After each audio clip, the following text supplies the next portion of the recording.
100-നടുത്തുള്ള സംഖ്യകളുടെ മൾട്ടിപ്ലിക്കേഷൻ. 100-നോട് ചേർന്ന് നിൽക്കുന്ന സംഖ്യകളെ എങ്ങനെ പെട്ടെന്ന് മൾട്ടിപ്ലൈ ചെയ്യാം? ഇപ്പോൾ ഉദാഹരണത്തിന് 103ഉം 107ഉം തമ്മിൽ ഗുണിക്കണം.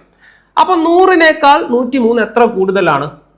3 കൂടുതലാണ്. അത് അപ്പുറത്തെ നമ്പറിൻ്റെ മുകളിൽ എഴുതുക. 100-നേക്കാൾ 107 എത്ര കൂടുതലാണ്? 7 കൂടുതലാണ്. അത് അടുത്ത നമ്പറിൻ്റെ മുകളിൽ എഴുതുക.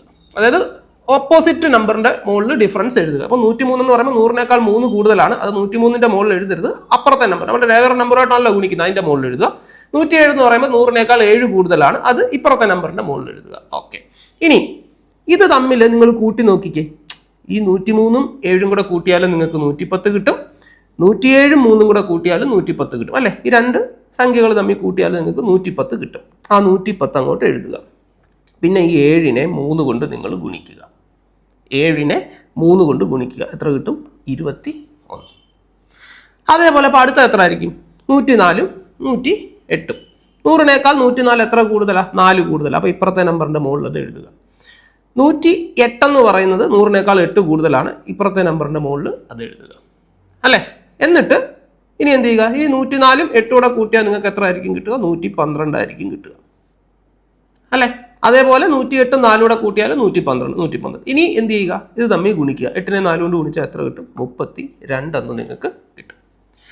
അടുത്തത് 98ഉം 97ഉം. 98 എന്ന് പറയുന്നത് 100-നേക്കാൾ എത്ര കുറവാണ്? 2 കുറവാണ്. അപ്പോൾ അത് ഇപ്പുറത്ത് എഴുതുക. 97 എന്ന് പറയുമ്പോൾ 100-നേക്കാൾ 3 കുറവാണ്. അത് ഇപ്പുറത്ത് എഴുതുക. 100-ൽ താഴെയുള്ള സംഖ്യകളാണെങ്കിൽ നമ്മൾ ഇവിടെ കൂട്ടുകയല്ല ചെയ്യേണ്ടത്, കുറയ്ക്കുക. 98ൽ നിന്ന് 3 കുറച്ചാൽ 95, 97ൽ നിന്ന് 2 കുറച്ചാലും 95. സോ 95 അവിടെ എഴുതുക. ഇനി എന്ത് ചെയ്യുക? 3നെ 2 കൊണ്ട് ഗുണിക്കുക. 6 കിട്ടും. പക്ഷേ 2 ഡിജിറ്റ് ആക്കി വേണം എഴുതാൻ. അപ്പോൾ 06 എന്ന് എഴുതുക. അടുത്തത് 94ഉം 91ഉം. 94 എന്ന് പറയുമ്പോൾ 100-നേക്കാൾ എത്ര കുറവാണ്? 6 കുറവാണ്. അത് ഇപ്പുറത്ത് എഴുതണം.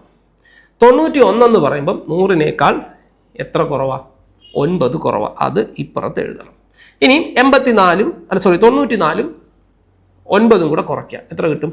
85 എന്ന് കിട്ടും. 91ൽ നിന്ന് 6 കുറച്ചാലും 85 ആണേ. അതെ, അപ്പോൾ 85 എഴുതുക. ഇനി 9നെ 6 കൊണ്ട് ഗുണിക്കുക. 9 × 6 54. കണ്ടോ? അപ്പോൾ 100-നടുത്തുള്ള സംഖ്യകളെ തമ്മിൽ നിങ്ങൾക്ക് ഇതുപോലെ ഡിഫറൻസ് നിങ്ങൾക്ക് നല്ലപോലെ മനസ്സിലൊക്കെ കാണാൻ പറ്റുമെങ്കിൽ നിങ്ങൾക്ക് വലിയ റേഞ്ചിലേക്കും പോകാൻ കുഴപ്പമൊന്നുമില്ല. അപ്പോൾ 100-നടുത്തുള്ള നമ്പേഴ്സിനെ നമുക്ക് ഈ രീതിയിൽ വളരെ പെട്ടെന്ന് മൾട്ടിപ്ലൈ ചെയ്യാനായിട്ട് പറ്റും അല്ലേ? അപ്പോൾ അങ്ങനെയാണെങ്കിൽ ഈ തന്നിരിക്കുന്ന നമ്പേഴ്സൊക്കെ ഒന്ന് മൾട്ടിപ്ലൈ ചെയ്ത് നോക്കി ആൻസർ ഒന്ന് കമൻറ്റ് ചെയ്യുക.